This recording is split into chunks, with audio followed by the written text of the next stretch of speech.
Hello, everyone. So I got with me today here Terrell, and he will introduce himself and talk about the work he does. My name is Terrell. I'm from Long Island, New York. I represent a group called Long Island Peaceful Protest. And we came about during, well, really right after the death of George Floyd.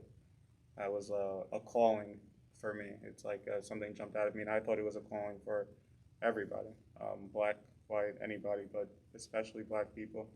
Um, so since that, we've been organizing protests on Long Island that have not been seen ever in the history of Long Island, just to raise awareness on what's been going on as far as police brutality, which relates to George Floyd, and also everything else that's been going on with just putting down of black people or racial tensions that go on in such a conservative place. So we've been raising awareness and then also just giving back to our communities and working with the black communities within Long Island.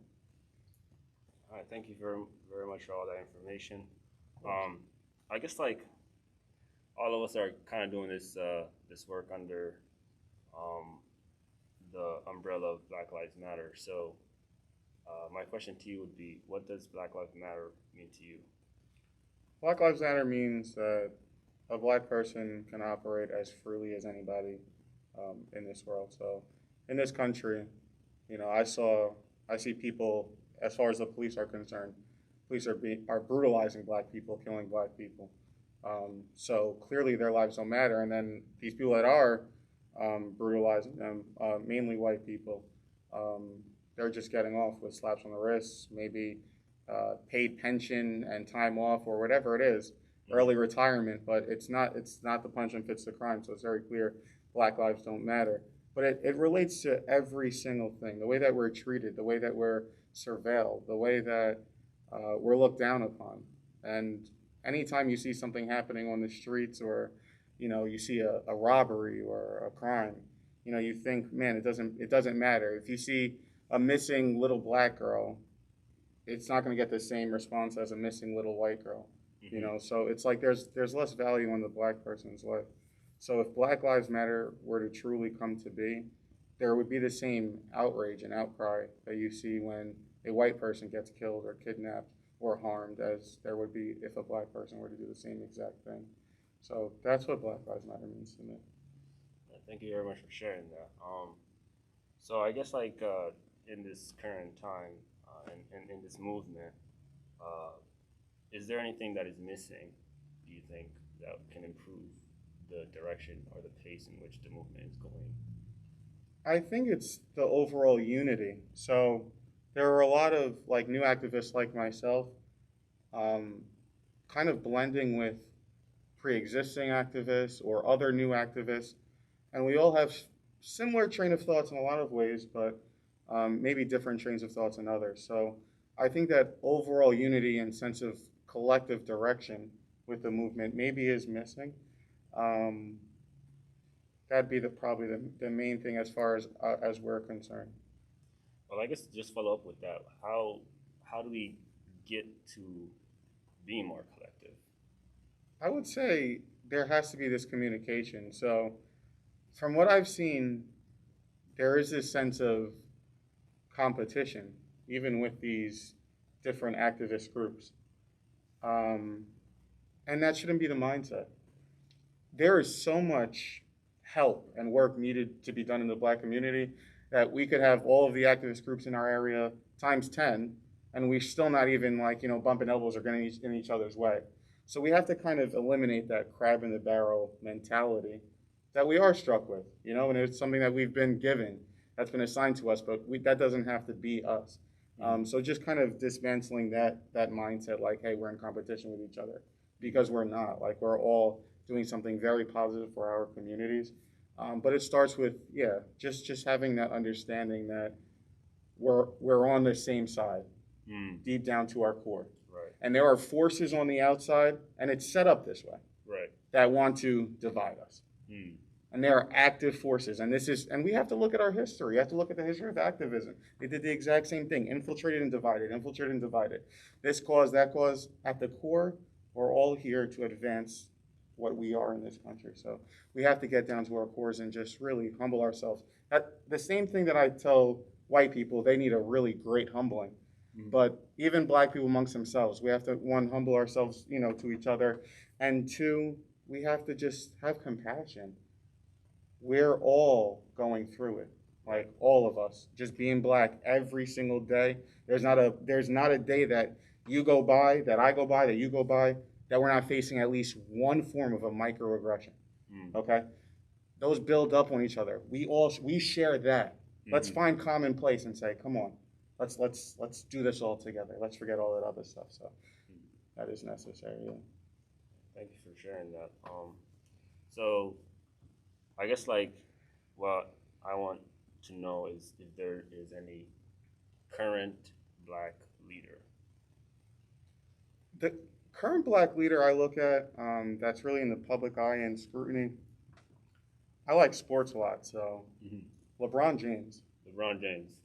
He's been touted as a number one player. He's supposed to be the next Jordan, this and that, facing unbelievable expectations and scrutiny.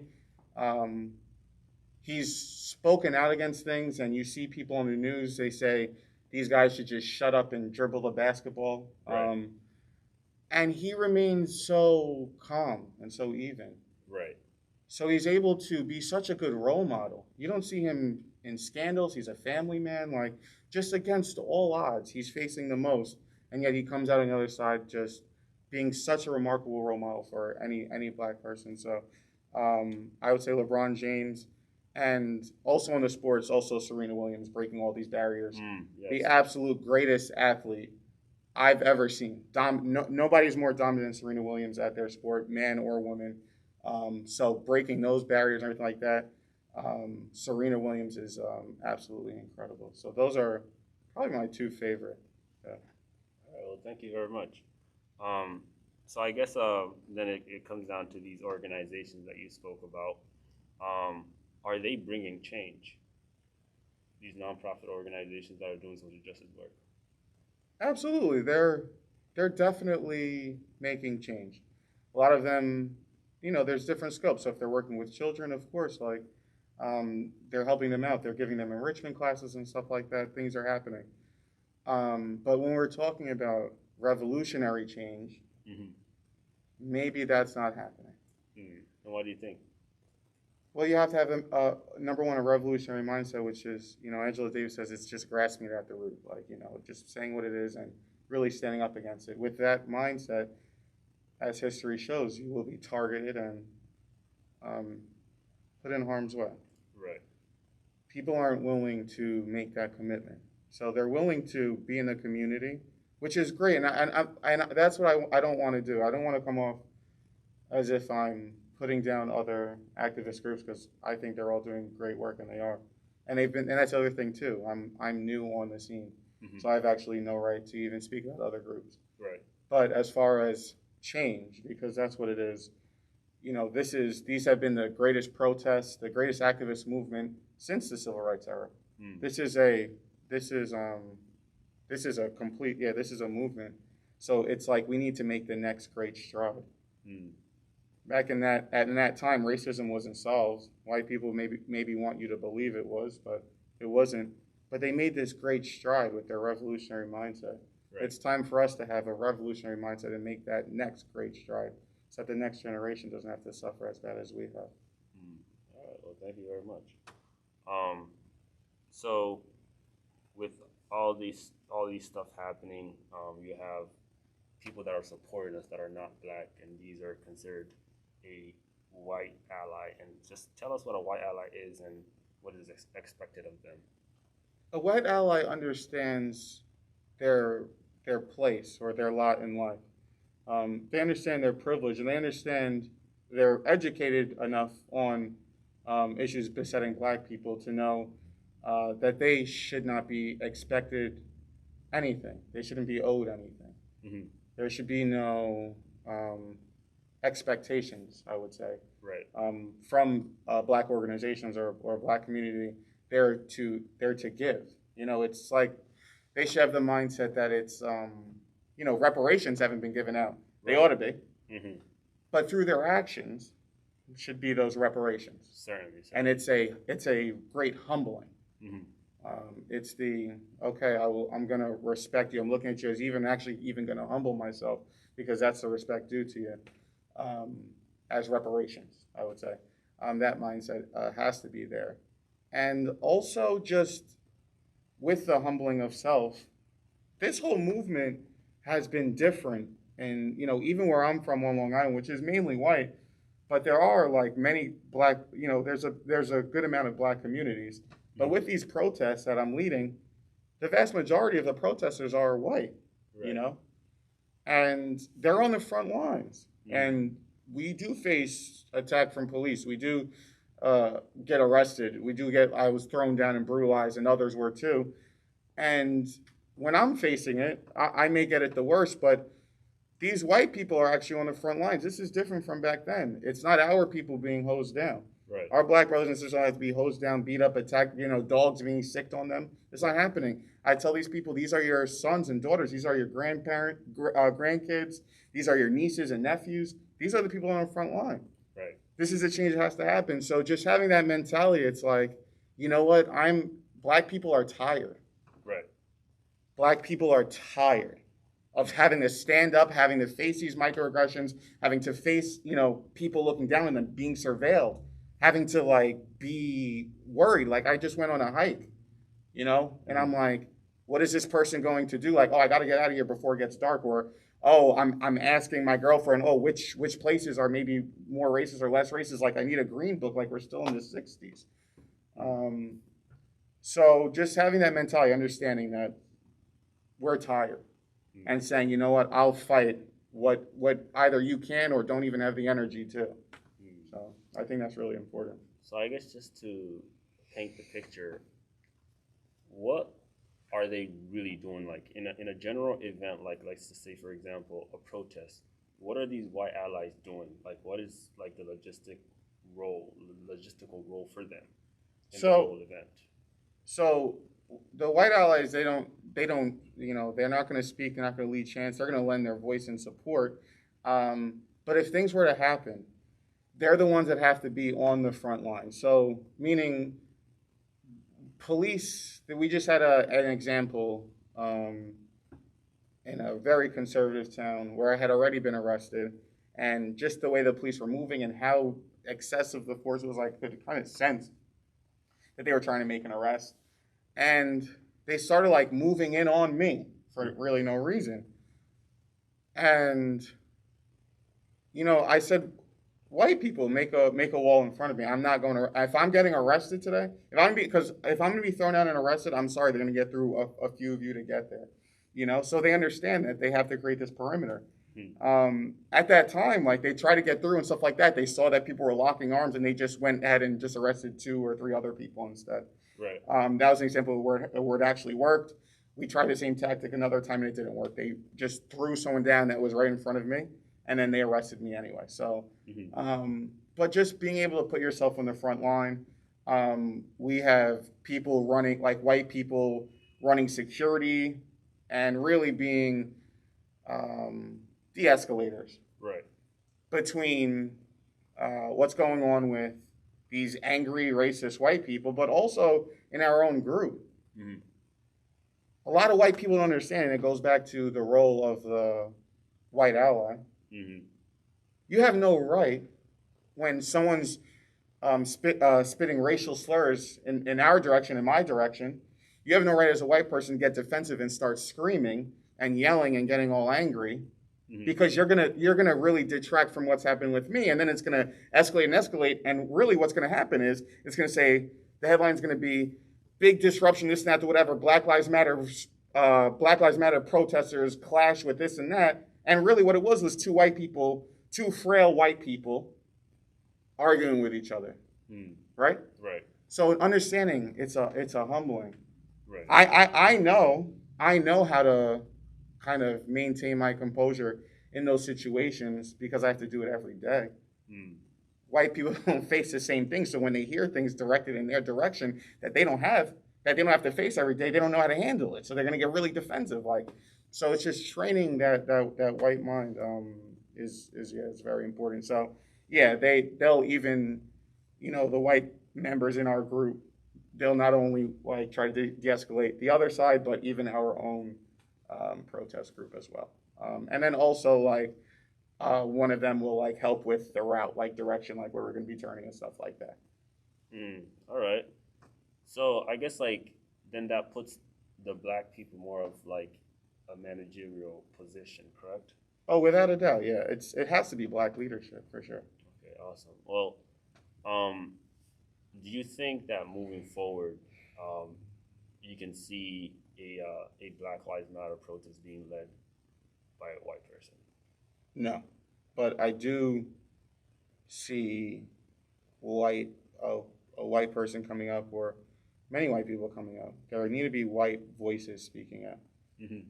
There need to be white people that are willing to be ostracized. They're willing to be like put down by their friends and family, like because that's what happens. A lot, and we start off with so many protesters, and you know what they say? They get ostracized by their friends. You lose friends. Right. I've lost friends. Mm-hmm. I've lost buddies of mine. Mm-hmm. You know, so they see that happening, and they're willing to give up. But there needs to be white voices too, because the sad reality is that our voices don't even go as far as they should. Mm-hmm. I saw a clip. It was on Instagram. I don't know if you saw it, or maybe Facebook or something like that while I was scrolling. But it was David Bowie, and he's like sitting down interviewing with the man that runs MTV. Mm-hmm. And MTV wasn't playing, like, there were great artists out there, like Michael Jackson, Prince, Rick James, like black artists that were killing it. But they weren't playing their videos, right. You know? And David Bowie's like questioning it, being from, I'm not sure where, it's not America. Mm-hmm. And he's saying, why are you doing, why is this happening? And they're like, they just give some random excuse or whatever it is. But he really got down to the crux of it, that it was complete racism. It was really wrong. Right. But all the while, Rick James, who was a great artist at that time, was screaming and hollering about it for a while. But all they see and hear is an angry black man. Mm. You know what I mean? And he has every right to be angry. He's a great artist. They're playing, but they can't even hear his words. Mm.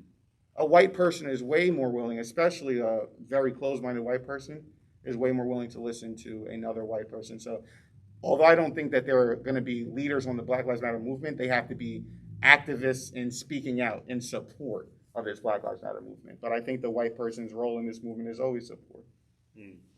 But their voices go a long way, for sure. All right, certainly. I guess to shift a little bit. So there's certain things that we're doing correctly in the movement, but like we're still not getting a good result. How do you think we can change that in the sense of like, what do you think is needed for there to actually be a real revolution?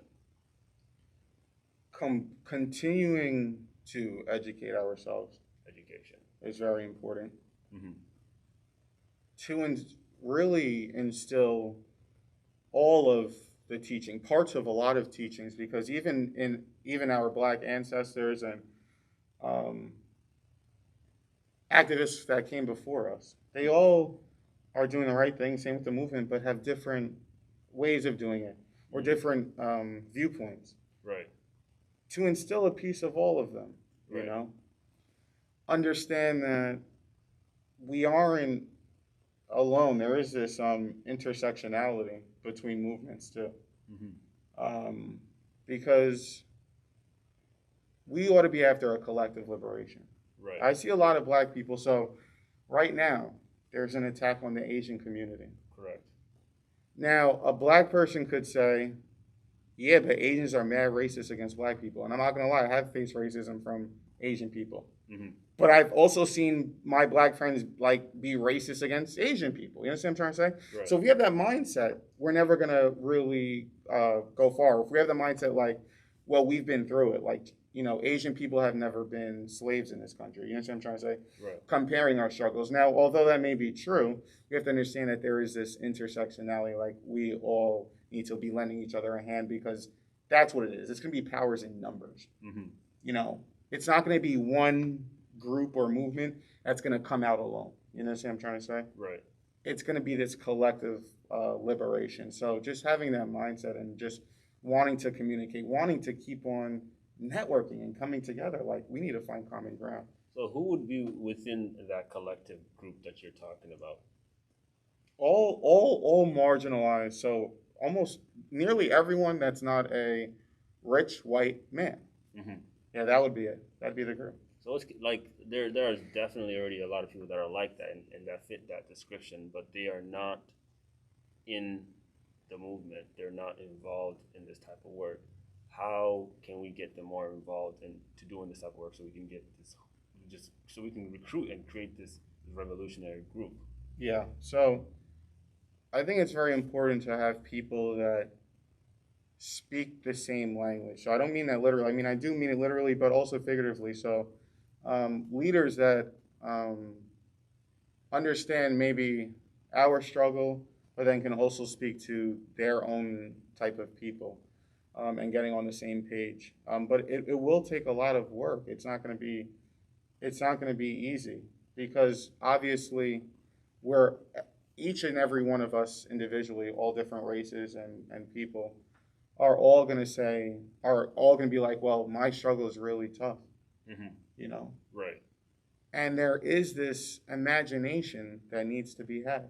right, I don't know what it's like being a woman. I could only imagine. right, And if it's something I don't understand, or maybe it's like, well, that doesn't make sense to me about maybe what they're going through, right, I'm going to say, well, yeah, give it to them. Because honestly, like, I don't know. There are a lot of times that white people don't understand me being like nervous or scared in a particular situation. right. But if they're my true friends, they'd say, no, I'm gonna give it to you. I'm gonna understand. Mm-hmm. So just trying to like imagine and just not being within the ego. I guess that's like the main thing. Mm-hmm. The more that you're able to like dismantle self, you'll see like, man, we're all just one. So there's levels to it too, because this revolution is also going to involve poor and middle class white people. Right. Now, a poor middle class white person does not have the struggle that I have. So there has to be an understanding with the collective Right. coming together. So it's tricky, but it could be done. It could be done. Right. So, the thing that kind of started this current, this whole uh, uproar was definitely the death of George Floyd, right? Yeah. So I guess can you give us an update on that? Is the individual that murdered him? What's the situation with that? So they're going through the proceedings. It's looking like he's going to get off, but they're still going through it. They did award the George Floyd's family like the highest pre-trial settlement ever.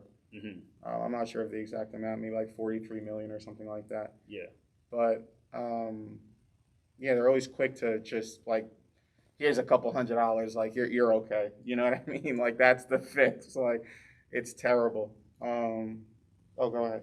I mean, I guess if this person is not held accountable for something that he did, do you think there's going to be a backlash? Absolutely, yeah. And what do you think that may look like? It's going to look like widespread protest, but for a second. Mm-hmm. You see, what's also missing is the sustainability. Right. Like for me, when that happened, it was like a turning point. Right. That I couldn't turn back to. Mm-hmm. Like I couldn't turn back to living this like pretend life. I had now I've turned, and I have to just face it. Mm-hmm. We all have to have that mentality where it's like we see that this is so wrong, and we can't go back to that point where we were at, where we were pretending like it's either okay, or this is just my lot in life. It is what it is. We have to just go with that same mentality. Like no, this is so wrong. Like this was a calling out. This can't happen. So it's really tough, but that's been the feeling for sure. Yeah, certainly. So let's just say, for example, if I'm a average individual that has bills to pay, things to do, but I want to support. I can't really necessarily go to a protest, but I want to support. How would I be able to support the people that are in the front line? So there's always things that we need to keep our movement going. When it's cold, like we're gonna need things, to keep people, warm, water bottles and coolers and stuff like that. Things to actually help the protest, but also like if there's structure in what we're doing to actually apply change. Monetary funds are very important just so that they could be restored into the community, and really just being able to do the legwork. So like when we're right now we're protesting, they put a Blue Lives Matter flag, the blue stripe. I don't know if you've seen that one. Yeah, I've seen that. Which is like the new Confederate flag. Yeah. So they have that on the back of fire trucks in this town, near me, and we're protesting that. But you see that people, when we're doing this, people are getting so angry, getting so upset, and I'm sorry, I actually lost my train of thought. What did you ask? I'm sorry. I was just wondering, like, how would a regular individual be able to support the movement? Like, I can't. Oh, right. Okay, perfect. I'm sorry, I completely forgot. Yeah. So with this, there was this big outcry. So they actually initially took the flag off of the truck and replaced it with an American flag because someone like wrote in and complained. Right. But then like 100 or like 200 more people came in and wrote in and said, no, you have to put it back. We have to have pride for our police, which is like white pride or whatever. And then they put the flag back on. Oh, really? Right. Because it's a bunch of white people all getting together and calling out. Right.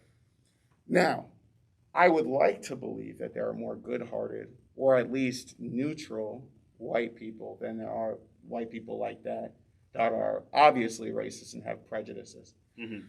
So even things like that, reaching out through email, using your connections. You have more connections than me, white person. Mm-hmm. You see what I'm trying to say? Yeah. Like you have more networking. You have more, like, utilize what you have. That's correct. To make this happen, to make this great change happen that we all need. Like it affects all of us collectively. Certainly, yeah, I totally agree with you on that one. So I guess with these organizations that are doing work like this, which is social justice work, do you have any advice for them to incorporate into their organization so that they're more influential or they're doing more towards the movement? So I don't want to come from a position of knowing because I'm new on this. Yes. But just from what I've learned, again, just the continuing the education, the just trying to form Coalition? Yeah, coalition for sure, yeah. And groups of like-minded individuals. And really just try to see, not only learn about our struggle, but then also learn about other struggles as well. Mm-hmm. Because then you're both speaking the same language. You're not just talking about, it's not like you're just talking about yourself and they're just talking about themselves and you're just like speaking different languages. You'll be able to speak the same languages as other people. And yeah, just the education and just the looking into also our past and understanding how the system is set up to pit us against each other. Okay. And if we get into situations like that, to sit back and say, hold on, the system's working against us again. Right. Let's draw back to wait, hold on, we're all activists, we're all on the same team. Let's figure this out is very important. Very important. Okay, so what would you think an ideal world where everybody's just equal? How would that look like? And I guess what I'm trying to say is like, what is the reason why white people look down on us? Like, what is the reason why? Like, do you think that through time they're gonna just all of a sudden start seeing us as their equal? Do you think that's gonna happen naturally, or do we have to kind of force that to happen? No, it has to be forced. It has to be forced. And how do you think we can get to that point? So I'll first answer the first part, which is why they look down on us. First off, what were we brought here to do? Were we brought here to be their equal? Yeah. Were we brought here to cohabitate with them, to be neighbors with them? We weren't brought here to do that. We were brought here for manual labor. We were brought here like beasts. We were brought here like machinery. We were not people. And then we slowly started becoming people, although we always were people, but in their minds, I'm saying. Right. And it's very unnatural. And what you see with these like white supremacist groups or whatever, And I'm not going to say I like listening to them, but I do listen to them because they're really speaking at the core of even the average white person, at least the subconscious of the white person. Right. Um, but they're saying their mindset is, hey, you were brought here for a purpose and that's done with. It's been abolished. You ought to go back. You know what I mean? Like our vision or dream of this country didn't involve you. Right. We have this group that's really, like a local terrorist group. A lot of them were at the storming of the Capitol. They're called the Setauket Patriots. And a lot of these people, a lot of these domestic terrorist, white supremacist organizations, they call themselves patriots. Calling back to a time where founding fathers, they're all old white men. Mm-hmm. You know what I'm trying to say? So they want to call back to that time. Like that's their deal. So they don't see us as equal, and they feel like they don't have to see us as equal. So that is very, I guess, sick, I guess. Mm-hmm. What has to happen is, and why I'm saying it has to be forced. The way I see whiteness, and that's why like I try to remain positive, and I don't have that mentality that all white people are devils, Mm-hmm. is because I more so have the mentality that white people are sick. Mm. Like they've taken on this sickness just being white. Right. Real equality looks like that there's this understanding amongst white people and amongst everyone that they are actually these like sick people. They're academically smart maybe, and not smarter, but they could like be studied up and they could be about their sciences, but they're not wise. They're not knowing. Mm-hmm. They don't have that instinctively in them like black people do, like natives do, mm-hmm. Native Americans, like Hispanic people do.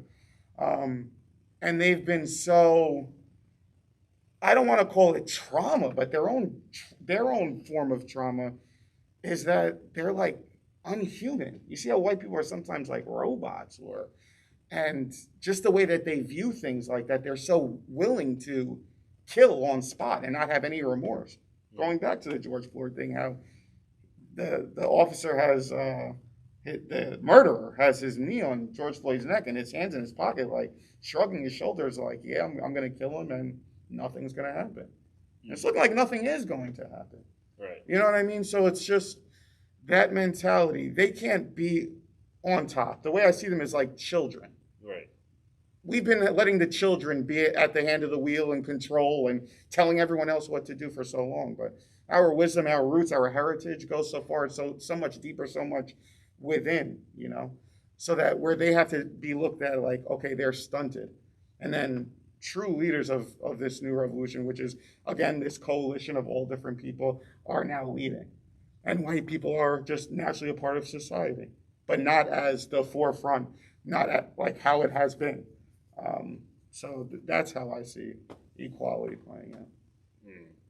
And do you think at that point a white person would be able to look at a black person and not look down at him and just accept him as his equal? I've seen it. It's been rare, but I'm telling you. Although most of the time, I see white people talking down at me, mm-hmm. and I see white people making me feel a certain way or feeling afraid of me just based off of my skin. I have had some experiences with white people where they do truly see me as I'm talking to an equal, just like me and you are talking. Mm. I've felt that. So I know it's possible. Mm. I know it's possible. It'll be a societal change. That's what I'm trying to say. So another thing that's like going on is like with Colin Kaepernick. Remember when he was taking a knee? Yeah. And oh my goodness, all these people came out. They're disrespecting the flag and he hates America and all this. And they try to turn this movement, this social movement for change and say, hey, like this, we need awareness on this. They try to vilify it. But now, and it was actually met with, okay, you all are getting upset about this, just like the white people emailing and writing in about the flag. You guys are getting upset about this, we're going to ban it. And they did. They said no one could kneel This can't happen anymore. And that was a norm, and that was wrong. That was absolutely wrong. Fast forward, what was that, 5 years ago? So 5 years later now, you could take a knee. They have Black Lives Matter in the stadiums, in the end zones, everything like that. The same thing that was making people sick. And they were like, oh, yeah, no, we can't have that. It's harmful. Now they're doing it. It's become socially acceptable and normal. So that has to happen too. It has become socially acceptable and normal for white people to not have that privilege, that superiority, that feeling of I am better than. No, that has to change. And it will by it being socially acceptable. Yeah. Mm, certainly, certainly. All right. Well, I guess is there any finishing statement? I feel like we've received so much wisdom from you. Is there anything else you want to finish off with? Um, I just I'm just thankful for you having me down. I'm happy that I've been able to meet you and really to be able to network with other people because it's just this is going to have to be a collective liberation, and I just want to thank you for your time and your effort with this movement, and all of you from out here that are really just holding it down here in Vermont. Like it's really good to see that this is happening all over, and it really keeps me going. Mm. Like being able to interact and speak with other people from different perspectives in different areas. It just really makes me feel like, man, I got to keep this going because other people are fighting too. So we feed off of each other. So I just want to thank you for having me down, and it's been really good. Yeah, certainly. It's a pleasure having you. Thanks for agreeing for the interview to happen. Of course. And it'll be a pleasure to have you here again. And just thank you for everything that you're doing back at your hometown. And just keep doing what you're doing. You're doing great. Appreciate Awesome. it. Thank you, man. All right. We're all set.